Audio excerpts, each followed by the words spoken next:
Pinapurihan ng mga senadora naging desisyon ng Arbitration Court sa usapin ng West Philippine Sea.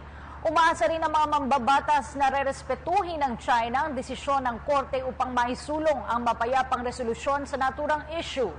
Nagbabalik si Joy Gumatay.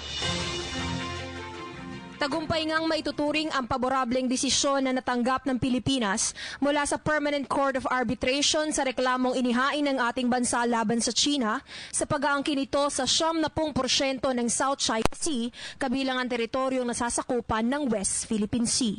Ipinahayag ni Senador Franklin Drilon ng Senate President na ika-16 na Kongreso na ang nasabing desisyon ay magsisilbing basehan ng mga susunod na aksyon ng bansa sa patuloy na pakikipaglaban sa ating karapatan at interes sa West Philippine Sea. Hiling nito sana raw ay mapaghilom ng arbitral ruling ang tensyon sa pagitan ng Pilipinas at China tungo sa lalong pagpapatatag ng ating bilateral relations. Pinuri naman ni na Senador Joel Villanueva at Senador Bam Aquino ang mga kinatawan ng Pilipinas na humawak sa kasong ito sa pandaigdigang korte dahil sa matagumpay na pagtataguyod ng ating pambansang interes. Ayon naman kay Senador Kiko Pangilinan, pinagtibay ng desisyong ito ang responsibilidad ng Pilipinas na siguruhing hindi masisira ang marine ecology ng West Philippine Sea at makakapangisda na muli rito ang mga Filipino fishermen ng walang pangamba o takot.